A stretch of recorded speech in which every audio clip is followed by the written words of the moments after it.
If you were paying careful attention as you read through chapter 8, you will have noticed a couple of interesting things. Firstly, this seems to be the second set of descendants from Benjamin. Didn't we have the genealogy of Benjamin back in chapter 7 and verse 6? 3 sons of Benjamin, Bela, Becher, and Jediel.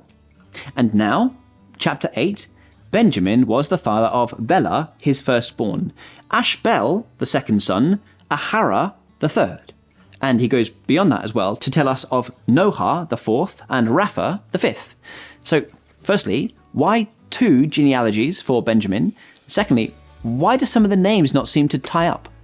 Well, on the first question, the first genealogy was, it seems, a highlight of military leaders particularly that came from the tribe of Benjamin. If you look back, you'll see mention of many fighting men and heads of families who themselves were fearsome warriors in battle.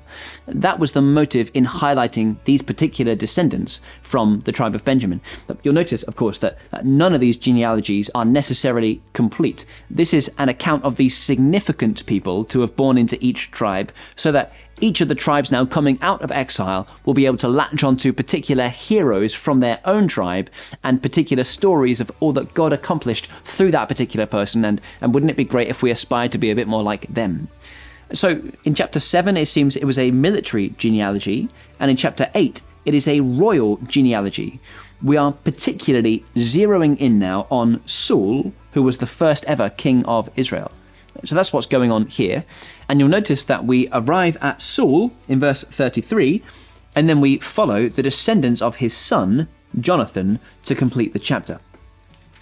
On that second question, why do these names sometimes apparently not tie together? Well, sometimes people have 2 names for the same person, which causes all kinds of confusion for us, removed from these stories by several thousand years. But we shouldn't be surprised to see this in the ancient text, given that this happens in our day as well. Often these 2 ancient names for the same person are connected together as well, but in ways that perhaps we wouldn't immediately recognize. Here are some modern examples so that you can see we do the same thing today. Peggy is a nickname for Margaret, Dick is a nickname for Richard, Bobby is a nickname for Robert. Now, let me tell you the connection between those names. In each instance, the original was shortened. Margaret was shortened to Meg. Don't ask me why, but apparently it was. Richard down to Rick, and Robert down to Rob. The next stage in these evolution of names is that a nickname for this shortened version would be a rhyme. So Meg became Peg, Rick became Dick, and Rob became Bob. And in some cases, there is a further evolution.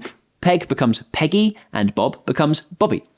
And so, if you were to read a genealogy and see a son listed as Richard, and later see a son of that father listed as Dick, in all likelihood, you'll be able to recognize that's the same son being referred to in 2 different ways. Well, the same thing happens in ancient genealogies as well, and that should cause us very little concern.